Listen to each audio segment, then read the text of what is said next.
Hi, this is Elisha Weatherton back again with another former teen mom that we are acknowledging this month, the month of Women's History.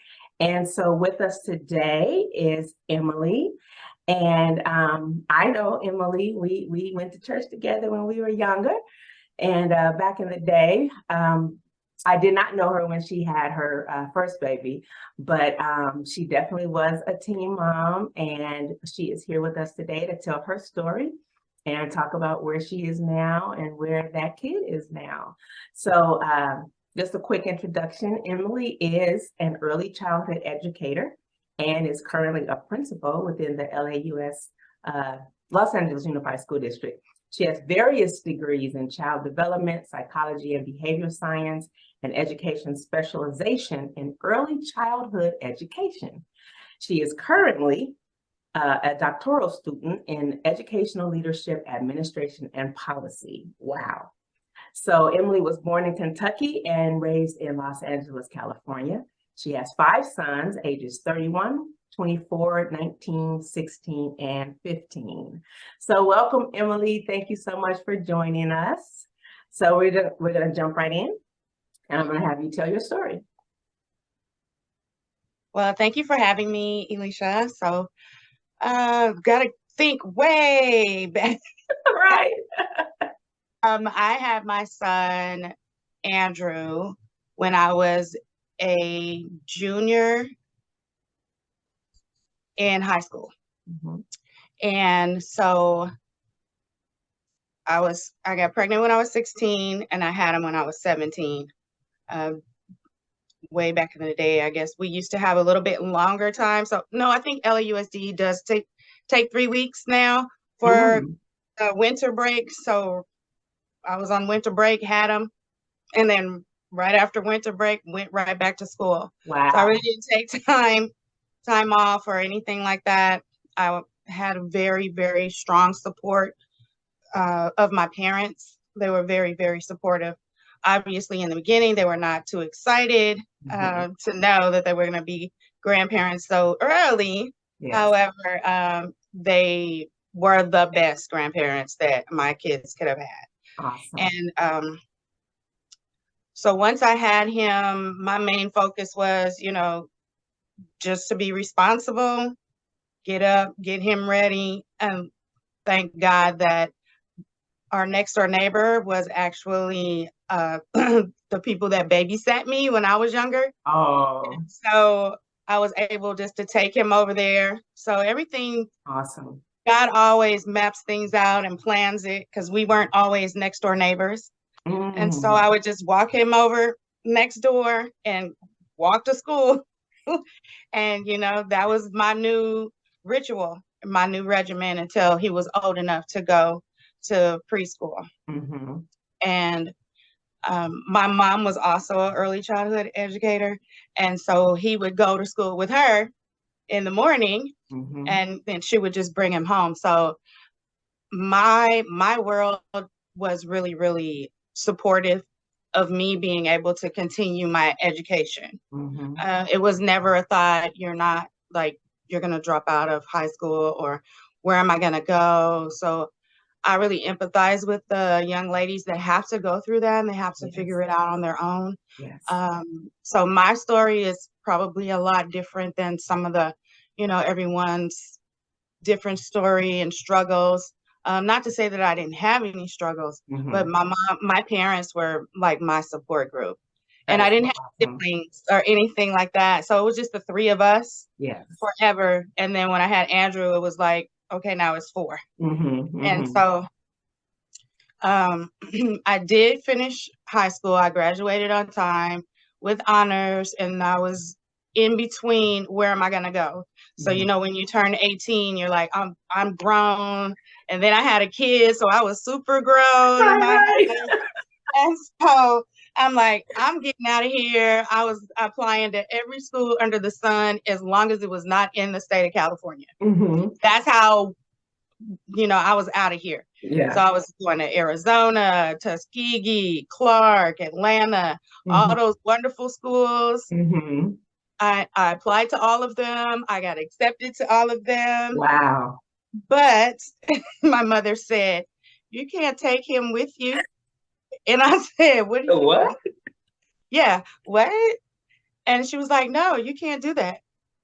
And my whole world was like shook because I was like, well, I'm not leaving him.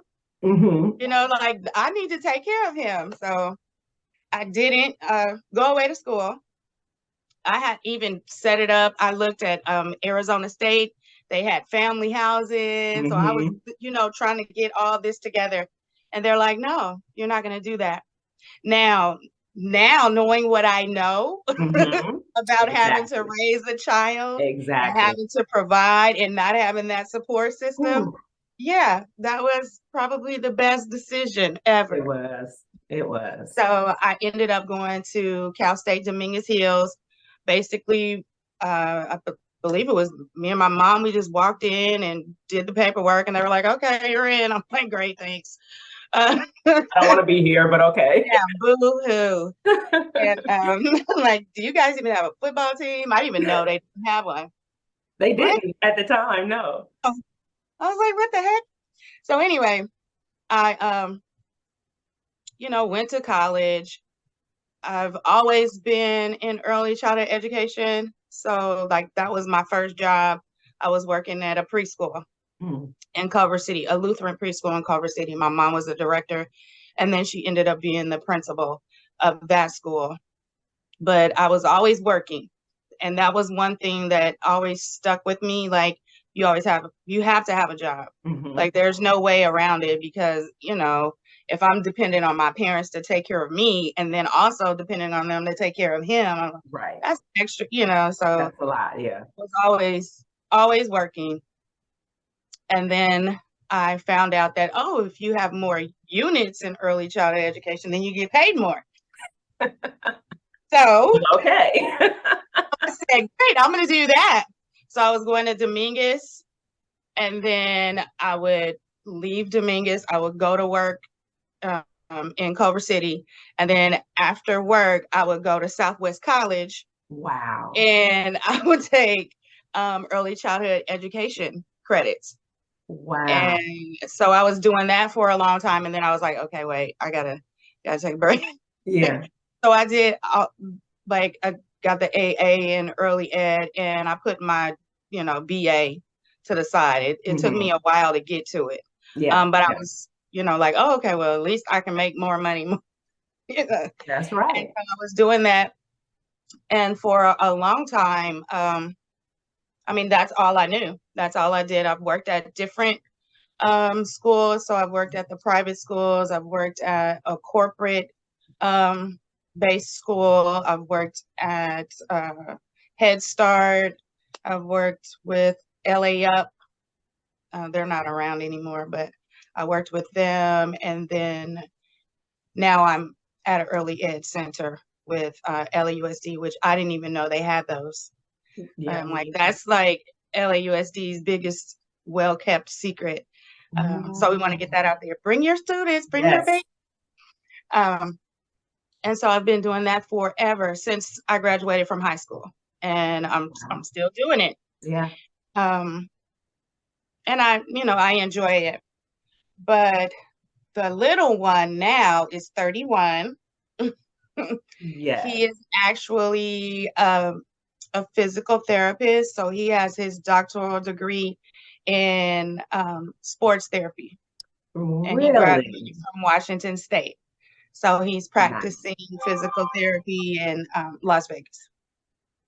That is so awesome. We'll talk in a second about why that is such a major deal, but go ahead. And so real quick, so share with us, I know, but share with us the names of your sons. I think it is just so cool.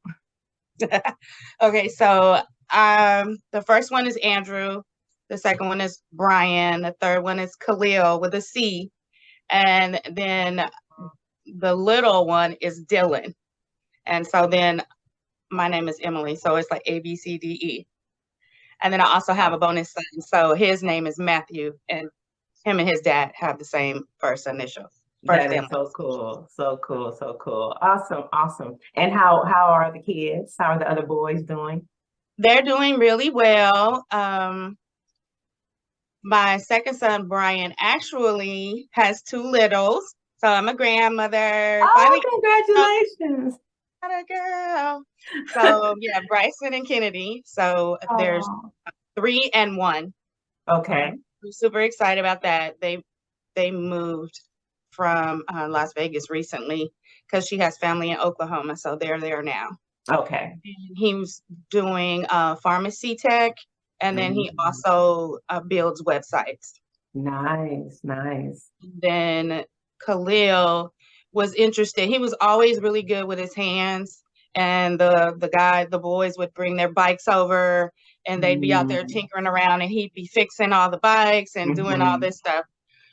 He did take auto shop 1 year in high school and then he decided that's what he wanted to do. So that's what he's doing now. He works with Subaru. So he works at that dealership. Nice. And he's also going to school for that. He should be done with his program in, I think, by the end of this year. Okay. And he started right after high school. Okay. And then the other two are Matthew. He likes video games and he was really into karate. So he's doing karate and he's now currently at a purple belt. Okay. So he's doing that. And Dylan wanted to do boxing, but now he's doing track. So now he's running track and in the band. So. Nice. And they're both teenagers still in high school. So they have a little ways to go, but I like that they're involved in extracurricular activities. So that's wonderful. So your plate is full in terms of your own career, motherhood. Now we're adding grandmother, which is awesome. I know how wonderful that feeling is. Yes. And you're doing great. So what do you think? Now you did have the support. You said that you had the support of your parents. You had, outside support as well. But what do you think about an organization such as Lovey's Pearls and being able to help support teen moms? I think anything extra, and I don't want to say extra. I always try to tell my staff we don't have extra anything. We have a surplus. Maybe we have enough. But there's never extra. Right. We don't want to be like, oh, we have extra people. No, we need all these people. So we are all together. And with that being said, just having any outside support is very beneficial. No matter how much support you already have in-house, there were certain situations that I wouldn't have wanted to, speak with my parents about, as a teenager, but also having someone that looks like you that may have been through something that you've been through. It's a different kind of a bond that you share with them. And then you kind of look at them and say, oh, okay, well, if you could do it, I can do it. And so having an organization like that is supportive of young women, because once you have a baby, that's it. The little girl time is gone. It's gone. I'm like, I've been a parent longer than I've been, almost the majority of my life, right? Exactly. It's a learning experience. I wouldn't have changed it for anything. But I also had a lot of support from my church where I grew up from. Right. And so then having that outside entity with being able to talk to other girls, and then just coincidentally, one of the other girls at my church was pregnant too. Oh, okay. So we were like pregnant at the same time, and we're both teenagers, and they're like, what in the world? Right. And when I found out, I was like, girl, and then she was like, girl, us, because it's already something that is very, shamed. Yeah. And people look down at you for having that. So for us to have that friendship and kinship together, like we were going through it, our kids were literally born like a month apart. Wow. So it's just all the things that we would have to, go through. We had each other. So that made us a little bit stronger in knowing that we had each other's back. Right. And so it's having an organization that's already set up to focus on, helping young mothers is amazing. It's amazing. And like I said, no matter how much support you already have, I mean, there's no such thing as too much. Too much, yeah. There's never too much. Yeah, and we just try to encourage them to push forward, to push ahead, which is why we like to always, because I was not a teen mom, I was a single mom, but I wasn't a teen mom. And so I know that's a different journey. So we always try to connect with former teen moms to speak to the girls or to, do something so that they're encouraged. We had someone speak at the Christmas luncheon, and she was just like, just pouring words of encouragement, had them standing up, talking to each other, encouraging each other. So it was amazing. But statistically speaking, and we had kind of talked about this a little bit off camera. So once a teenager has a baby, boy or girl, the statistics say half won't graduate high school, so you took care of that. Less than, I think, 2% graduate college, you took care of that. That child goes on to become a teen parent, took care of that. And even the juvenile delinquency that is expected, statistically of kids born to teen parents. And so you took care of that. So I like to highlight and show that, especially for our girls and for anyone else who thinks that, they've messed up, that's it, they've done it, they blew it, their lives are over. You got married, you had a kid, so someone took you and your child in and loved you both, that kind of thing. Those are the statistics that typically it's not expected, or the statistics is what you're expected to do and not do. Like, you're not expected to succeed and move on and have life and have family and all of that. And so definitely like to put that out there so that our girls will know that the path you take is your choice. It's up to you. But here are some examples of things that you can do. Here are some examples that it can be done. It has been done. You're not the first or the last. And so, when the thought came to me, thank you, God, for Women's History Month, to just have some conversations with some women that I know that were teen moms.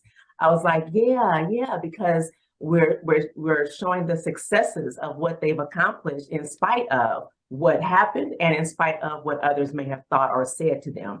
So just thank you for saying yes when I reached out to you. Any encouraging words you may have? There is no limit. I set out intentionally, and I didn't realize it until, I got a little bit older, but I intentionally kept saying to myself, I'm not a statistic. I'm not going to be a statistic. Yes. And I think I was more focused on that, trying to do things, but I was like, I'm not going to be that. Right. That's not going to be me. And that's not who I am. Right. So I'm going to tell my story. I'm going to do it the way I want to. And so you don't have to be what they say you are. You are who you say you are. Oh, I love it. You're the CEO of you. Wow. Right? Like, you're your brand ambassador. Yeah. So nobody can tell you how to be you better than you. People are going to give you the tools, they're going to pour into you, and you take from, and glean from what you want, what you don't want, receive what's good, and, let the other stuff go, because there's always going to be negativity. And even when I was a teen mother, I can remember walking home from school and people were just driving by, just saying really cruel things to me. And I'm just like, you don't even know me. Right. But it's just, why would you think you could do that and say that? So when you come up, against people that are just mean and cruel just because you're a teen parent, that, let that go. Let it go. Don't just even let it roll off. Don't even entertain it. Because at the end of the day, everybody has done something, and this is one of the things that you get to do. And now it's like, oh, it's a big challenge, but you're going to get the most rewards out of, you know, what you put into your children or what you put into your child. So awesome. if you get discouraged, don't stay discouraged. Right, you know? exactly. And there'll be those moments, but then you just have to say, oh, nope, not today, and just flip it and keep going. But I was gonna say, I remember when I was pregnant and I was in my late 20s, but I looked young and I was small, and I would get looks, and I was like, wow, this is, you know, a kind of a glimpse of what it must feel like to be a teenage girl pregnant, and people are, you know, turning their nose up and whatever, because I literally was getting those looks, and I could read right into it, like they think I'm a teenager, you know. So yeah, so we just want our girls to push past all that and succeed anyway. So again, thank you so much for joining us, and thank you guys for tuning in, and see you next week when we honor yet another teen mom. Thanks. Bye-bye.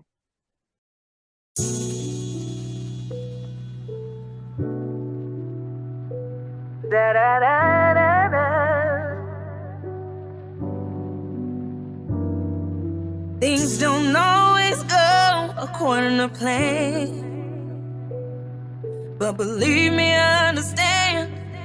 Right here is where you take a chance. Empower your life. You were born to thrive. You don't have to face the world alone. When you need a safe space, you can't go wrong. Call in Lovey's Pearl. Call us when you need. Here at Lovey's Pearl. You're destined to succeed at Lovey's Pearl. Lovey's Pearl. Da da da da da. And Lovey's Pearl.